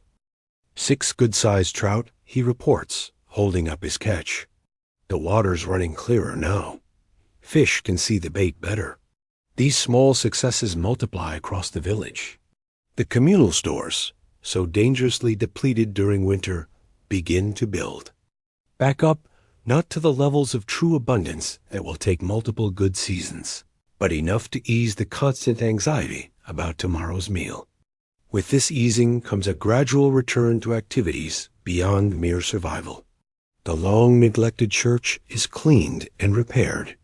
Its services better attended than before the darkness, though with a different quality to the worshipless formal ritual, more genuine gratitude. Craftspeople return to their specialties. The weaver sets up her loom again, using wool carefully saved from the few sheep that survived. The potter who had set aside his art to focus on hunting during the darkest months begins making new vessels to replace those broken over the winter. Children, thin but energetic, play games in the village center again, rather than spending all their time in food-gathering chores. Their voices raised in laughter seem to chase away the last lingering shadows of the terrible year. One remarkable day in midsummer, a caravan arrives. 3 wagons accompanied by 12 people on foot. They're traders from the south, the first organized trading expedition to reach your area since the darkness began. The roads are passable again, explains their leader, a weathered woman with shrewd eyes. And there's demand for goods from the north. Amber, certain herbs that grow better in your climate. They've brought treasures. Salt, always precious, but nearly unobtainable during the dark months.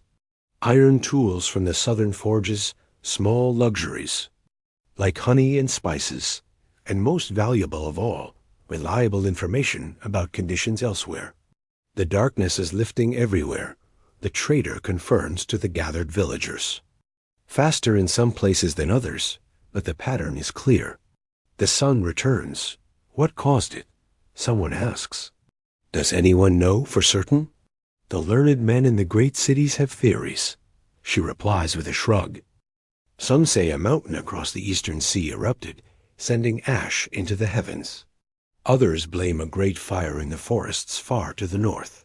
Still others see it as divine punishment for human sins. She adjusts her colorful headscarf, a touch of southern fashion that seems almost shocking after months of practical drabness.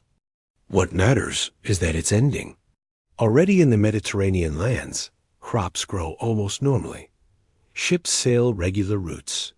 Markets bustle. And those who left here to travel south, the headman asks, have you heard any news of refugees from these parts? The trader considers. Many northerners have come to the southern kingdoms. Some find places, learn new skills, others struggle. It's not easy being a stranger in need. She looks around at your village, taking in the signs of hard survival and tentative recovery. Those who stayed and kept their homes like you may have chosen wisely, though the path was harder.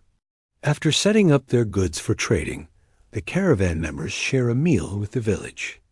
It's a modest feast by old standards, but remarkable compared to the winter's deprivation: fresh fish, early vegetables, bread made from the first limited grain harvest mixed with ground nuts to extend it. During the meal, stories are exchanged.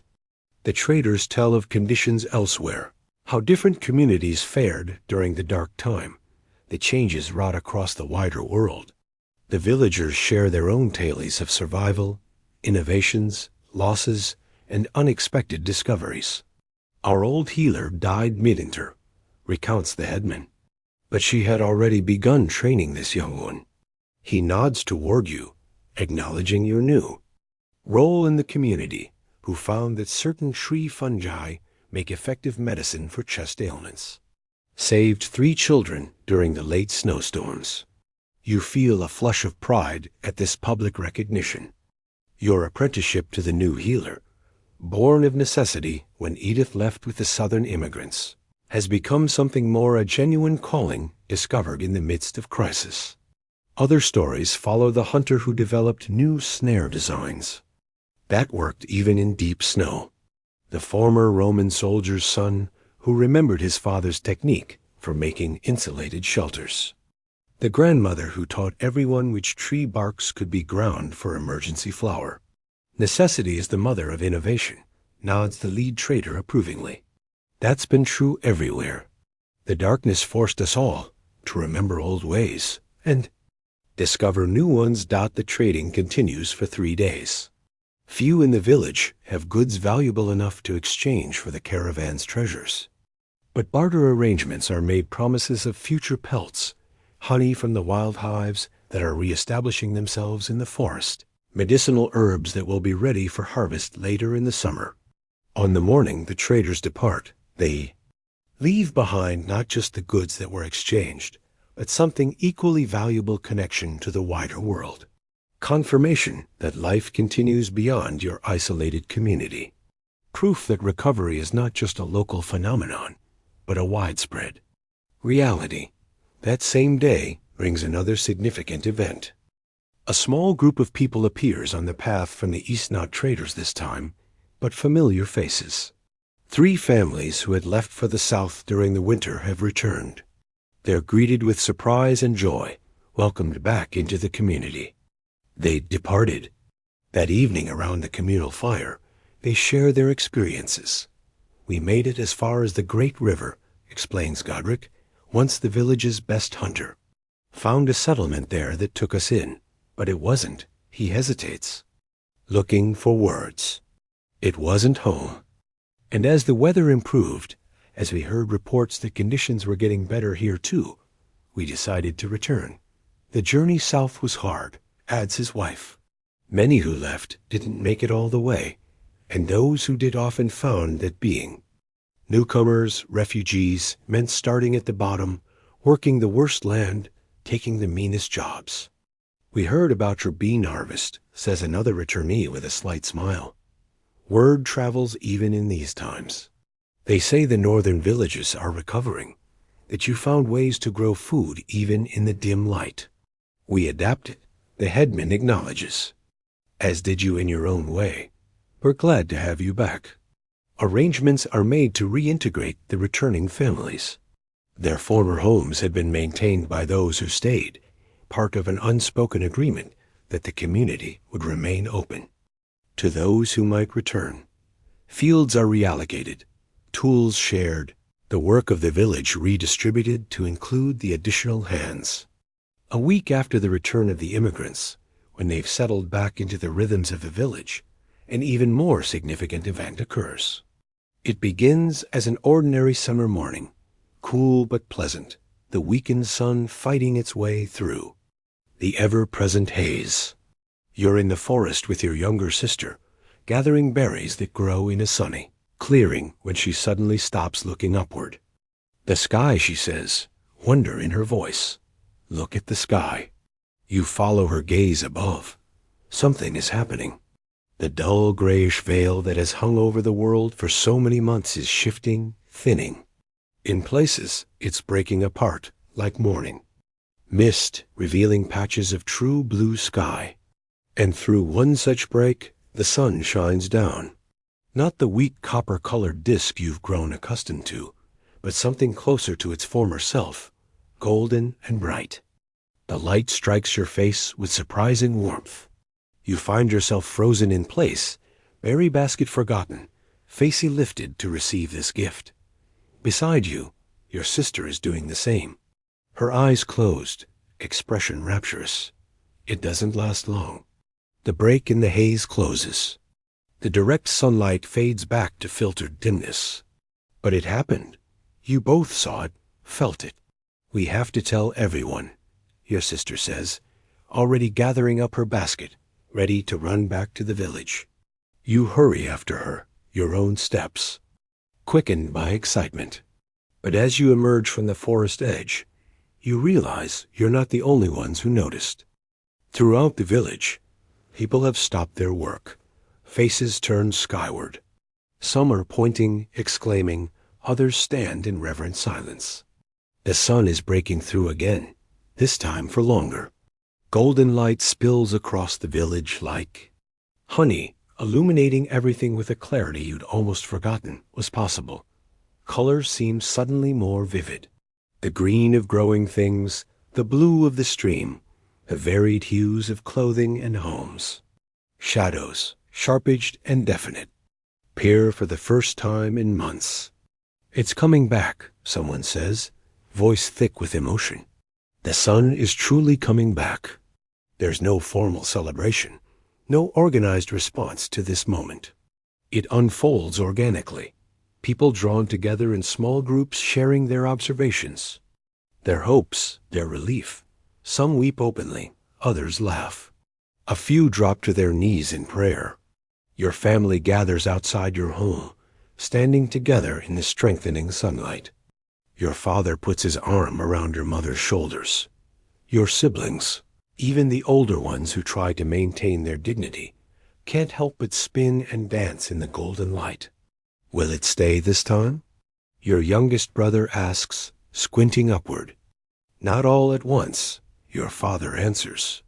But yes, I think the worst is over. The light is returning for good. Over the next few weeks, his prediction proves accurate. The breaks in the atmospheric haze become more frequent, last longer. The sun's strength increases noticeably. The growing season, which began so tentatively, accelerates. Crops that had been struggling suddenly flourish. With this visible improvement comes a psychological shift throughout the village. The future, which for so long could not be contemplated beyond the next meal or the next day, expands again. People make plans for the harvest, for repairs to homes that will last years, for children's education beyond immediate survival skills. In this atmosphere of cautious optimism, the headman calls a village council one evening in late summer. The communal hall is full, every family represented. Unlike the grim gatherings of the dark months, the mood is lighter, faces more relaxed, voices more animated. We've survived something few living people have experienced. The headman begins when everyone has settled. A year of darkness, a year when the very rhythms of nature were disrupted. Many did not survive. Those of us who did have been changed by the experience. Murmurs as of agreement ripple through the gathering. As we move forward into better times, he continues, we need to consider what we've learned, what we want to preserve. From this difficult time, even as we gratefully leave much of it behind. This prompts thoughtful silence.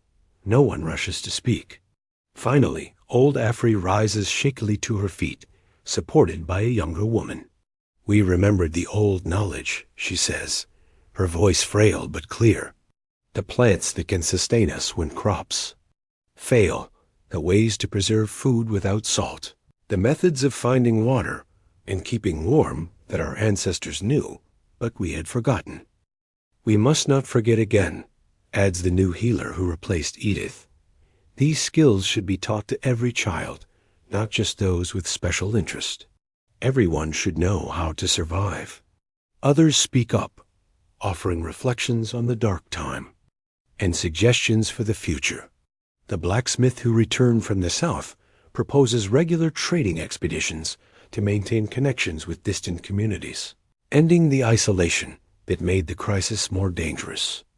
A young mother suggests establishing larger communal food stores beyond what individual families maintain. And what of those who died? Asks a man who lost his wife during the worst of the winter. How do we honor them, make meaning of their loss? This question strikes deep. Nearly everyone lost someone: family, friends, neighbors. The grief set aside during the struggle for survival resurfaces now that immediate danger has passed. Father Cuthbert stands, his thin face solemn. In the Christian tradition, we believe suffering has purpose, though we may not always understand it. Those who died during the darkness are martyrs of a kind, victims of a trial that tested all humanity. The old ways would say they're watching us from beyond. Count as a voice from the back one of the elders who maintained the pre-Christian traditions that they walk beside us still stronger now than when they wore flesh. Surprisingly, the priest nods respectfully at this. Perhaps these are not so different, these beliefs. What matters is that we remember that their suffering and sacrifice aren't forgotten. The conversation continues as night falls, ranging over practical matters and philosophical ones, immediate needs and long-term plans. There's disagreement, sometimes heated, but underlying it all is a sense of common purpose that wasn't always present before the darkness came. We need a memorial, suggests your father during a lull. Something permanent, something that will remind future generations of what happened here, what was lost, and what was learned. This idea finds immediate support. Suggestions are offered: stone monument, a special grove of trees, an annual observance on the day the darkness began. What about a book? You venture, speaking up for the first time. All eyes turn to you, and you feel a flutter of nervousness, but continue. The monastery monks record important events. Brother Thomas said they're already writing about the darkness. We could do the same, not just names and dates, but our stories, the things we learned. So even hundreds of years from now, people would know. There's a thoughtful silence, then nods of approval. It's an ambitious project for a small village with limited literacy, but with help from Father Cuthbert and occasional guidance from the monastery, it seems possible. The Book of Darkness, someone suggests as a title. No, counters your mother.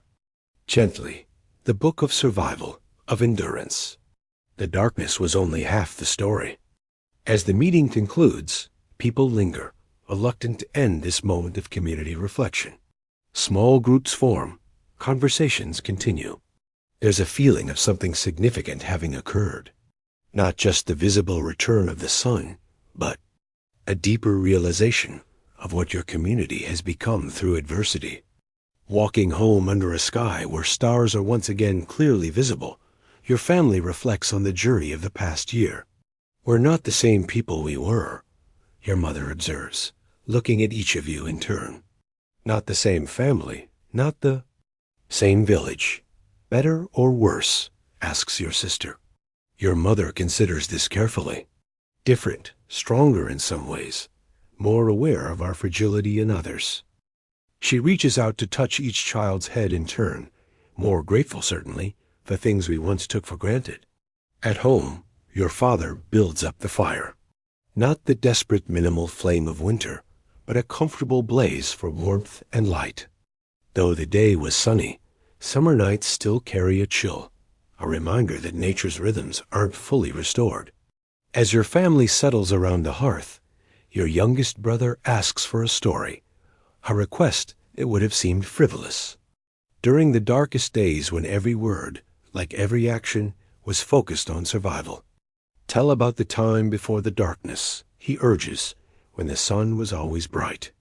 Not always bright, your father corrects gently. There were cloudy days, rainy days, but yes, it was a different world. He begins the tale describing ordinary life. Before the catastrophe, the predictable seasons, the expected harvests, the regular festivals and markets. It sounds almost mythical now, This stable existence where nature's patterns could be relied upon. Absolutely. Will it ever be exactly like that again? Your sister asks when he pauses. I don't know, he answers honestly. The sun grows stronger each day, but the wise ones say it may take years for the skies to clear completely, and even then, we're changed. We'll always be watching the sky now, noticing any dimming, remembering. That's not entirely bad, your mother points out. We're more prepared now, more aware, more adaptable. The conversation drifts to plans for the coming harvest, which promises to be, if not abundant by old standards, at least sufficient to restore depleted stores. There's talk of the returning traders who promise to visit again before winter, bringing news and goods from distant places. Someone mentions the proposed memorial book, wondering who might contribute stories, who might be tasked with the actual writing. Ordinary talk, future-oriented talk, the kind of conversation impossible to imagine during the worst of the darkness. Later, as the household settles for sleep, you step outside for a moment. The night is clear, stars scattered across the sky in familiar patterns. The moon, nearly full, casts solid shadows, something that would have seemed miraculous just months ago. The air feels different to fresher, carrying the sense of growing things rather than the metallic tang of ash that lingered for so long. Somewhere in the distance, a nightbird calls, life continuing, adapting, persisting. Inside your home, your family sleeps, no longer huddled together for warmth out of desperate necessity, but still closer than before the darkness came. The experience has left its mark in countless ways, visible and invisible. Relationships altered, priorities shifted, knowledge gained at terrible cost, but precious nonetheless. In your own sleeping space, more comfortable than the hard pallet of winter, but still simple. You find your thoughts turning to the future in a way that was impossible during the darkest days. Your new role as a healer's apprentice.